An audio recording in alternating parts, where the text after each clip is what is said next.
Beowulf, the oldest written epic. Structure, characters, summary, analysis. Hello and welcome to the discourse. Beowulf is the first surviving epic written in the English language. The poem was probably created by a Scop, a professional Anglo-Saxon poet. A Scop used to be like bards who were engaged in creating poems to preserve the myths and histories of their people. These poems would be performed from memory at feasts or other public gatherings as part of an oral storytelling tradition. Since we do not know who actually wrote Beowulf, the anonymous writer is often referred to as the Beowulf poet. It is a long Old English epic poem in the tradition of Germanic heroic legend consisting of 3182 alliterative lines. It is one of the most important and most often translated works of Old English literature. During the 11th century, two scribes got the job of preserving the oral story of Beowulf in a single cotton manuscript. The original poem and the poet were pagan, but the scribes were Christian and added Christian details to the poem. The poem now calls God the ultimate judge and ruler and even refers to events in the Old Testament. Through the study of Old English verse, most scholars believe that the poem was composed much earlier than the cotton manuscript between 650 and 800. Beowulf has many digressions from the main story. These digressions can be divided into four groups, namely the styled narrative at the start, many descriptions of the Geats including the Swedish Geatish wars, the lay of the last survivor in the style of another Old English poem, The Wanderer, and Beowulf's dealings with the Geats, such as his verbal contest with Unferth and his swimming duel with Breca, and the tale of Sigmund and the dragon, history and legend including the fight at Finnsburg and the tale of Frevaru and England, and biblical tales such as the creation myth and Cain as the ancestor of all monsters. Many scholars have researched Beowulf, including J.R.R. Tolkien, who was a professor of Anglo-Saxon at Oxford University and an authority on Beowulf. His novels, The Hobbit and the Lord of the Rings trilogy, are steeped in the mythology and culture in which Beowulf is set. In addition, Tolkien borrowed the episode of the thief stealing a cup from the dragon in Beowulf and used it in The Hobbit.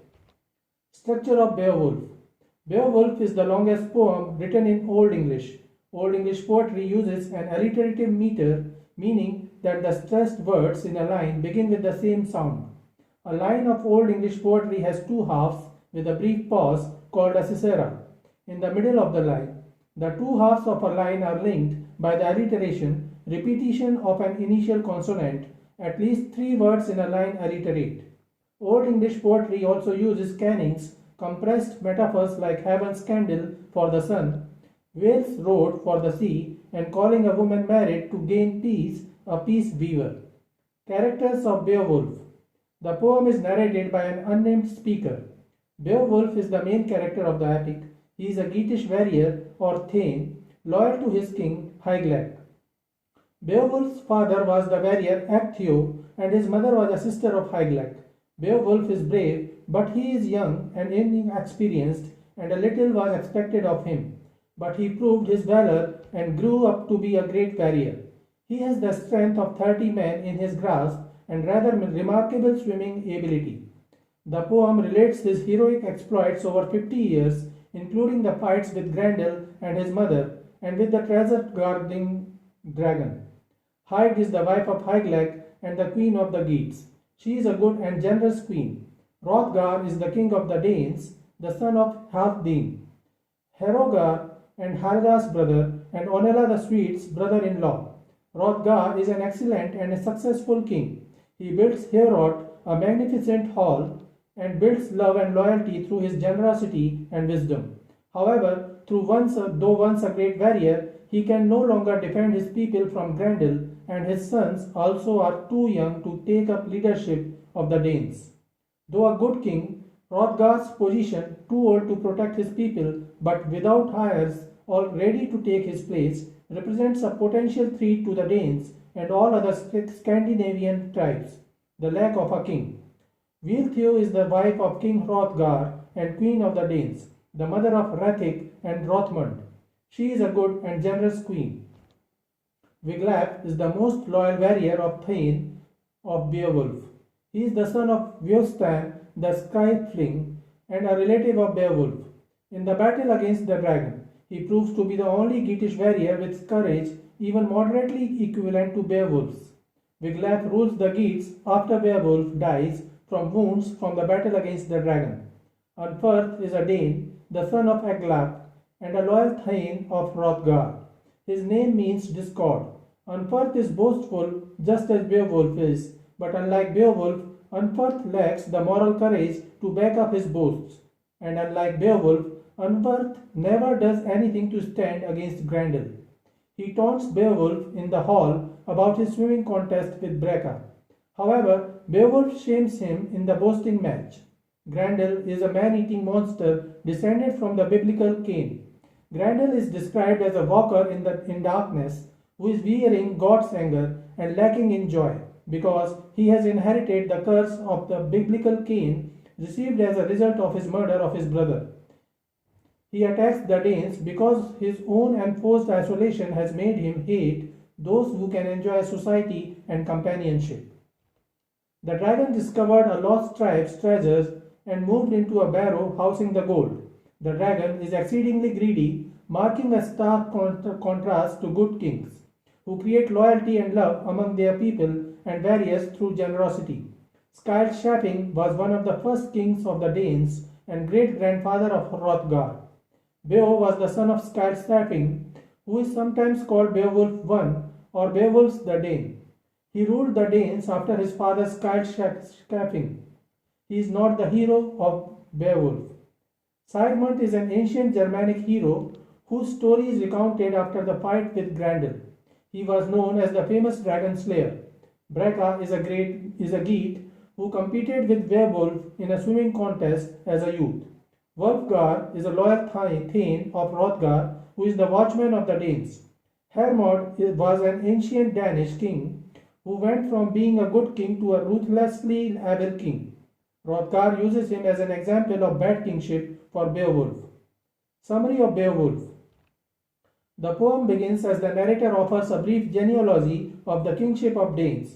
Skjalfshapping was the first great king of the Danes, known for his ability to conquer enemies. Beowulf was his son and an able king in his own right. Currently, Hrothgar is the king of the Danes. He is the great-grandson of Skjalfshapping. Through success in battle, he has become rich and mighty. As a symbol of his power and prosperity, he builds a magnificent mead hall called Heorot, in which he and his loyal warriors can feast, drink, boast, and listen to the tales of the Scops, the Anglo-Saxon bards. The revelry attracts the attention of the monster Grendel, who decides to attack during the night. In the morning, Hrothgar and his thanes discover the bloodshed and mourn the lost warriors. This begins Grendel's assault upon the Danes. Every night, Grendel attacks King Hrothgar's wealthy mead hall, Heorot, killing Danish warriors and sometimes even eating them. The monster repeats his nightly raids until no one dares sleep in the hall. Heorot, once the symbol of the Skydling's greatness, is now a place of shame and terror. 12 years pass. Eventually, the news of Grendel's aggression on the Danes reaches the Geats, another tribe. A Geat, Thane, Beowulf decides to help the Danes. He sails to the land of the Danes with his 14 best warriors.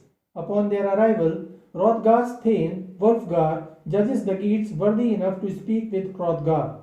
Hrothgar remembers when he helped Beowulf's father Ecgtheow settle a feud, thus he welcomes Beowulf's help gladly. Beowulf hopes to return the favor while enhancing his own reputation and gaining treasure for his king Hygelac.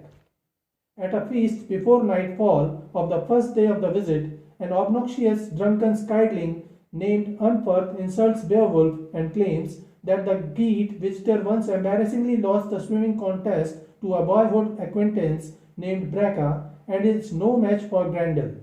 Beowulf responds with dignity while putting Unferth in his place. In fact, the two swimmers were separated by a storm on the 5th night of the contest, and Beowulf had slain 9 sea monsters before finally returning to shore.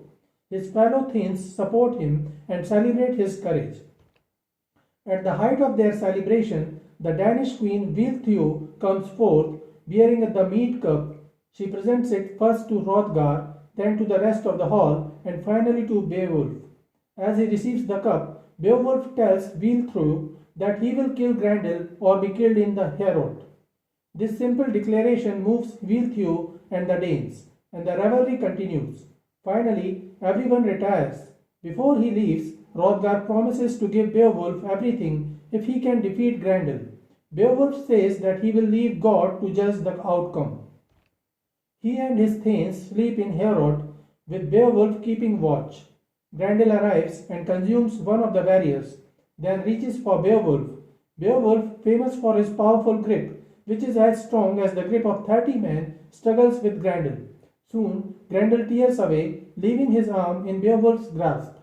He slinks back to his lair in the moors and dies. Hrothgar generously rewards Beowulf with treasure.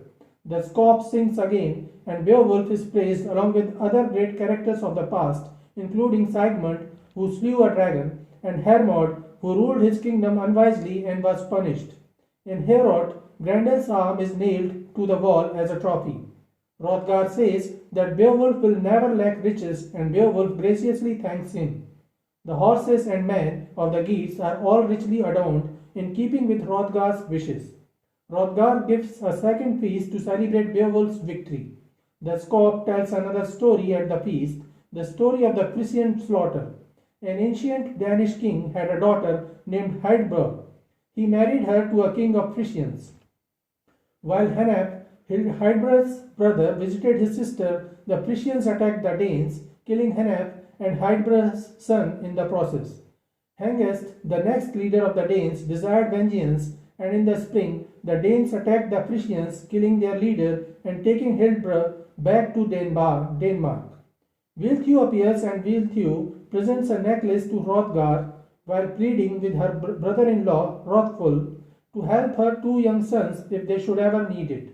Next, she presents many golden treasures to Beowulf, such as necklaces, cups, and rings. Soon the feast ends, and everyone sleeps peacefully. That night, Grendel's mother comes to the hall from her home at the bottom of a lake, seeking revenge for the death of her son. She grabs Escher, a favorite warrior and advisor of Hrothgar's, and consumes him, then returns home. In the morning, the warriors follow her tracks to her lake, where they see Escher's head. Beowulf enters the lake and swims for hours before reaching her cave at the bottom. He fights with Grendel's mother, but the sword hunting, which unearthed land to Beowulf as a sign of fellowship, failed for the first time. From the treasure hoard in the cave, Beowulf seizes a sword forged long ago by giants and kills Grendel's mother. He sees Grendel's body, removes the head, and takes it at the hilt of the giant's sword, the blade melted in contact with the monster's blood, back to Hrothgar. After more celebration and gifts, and a sermon by Hrothgar, warning of the dangers of pride and the mutability of time, Beowulf and his men return to Geatland. King Hygelac and his queen Hygd greet them. As an aside, the narrator compares Hygd to the queen of the ancient Offa, who is not tamed until Offa comes to subjugate her. Beowulf tells his lord the events of his trip to Denmark. He also informs that Hrothgar betrothed his daughter Fevaru to a prince of the Hagbots to settle on an old feud. Beowulf speculates that someone will goad this Hagbot prince to take vengeance upon the Danes for all their past wrongs. Hygelac praises Beowulf for his bravery and gives him half the kingdom. They rule the kingdom together in peace and prosperity. Hygelac is eventually killed by the Swedes. His son Heardred, though young, takes the throne with Beowulf's support. At Heardred's death, Beowulf takes the throne of the Geats and rules in great prosperity and fame for 50 years. In the 50th year of Beowulf's reign, when he is too old, a monster arises to terrorize the Geats. A treasure trove was left by an ancient civilization which guarded it jealously until only one member of the race was left. After the last person's death, a fire-breathing dragon found the treasure and guarded it for 300 years. One day, a Geat servant finds a passageway into an old barrow. Inside, the dragon guards the treasure trove.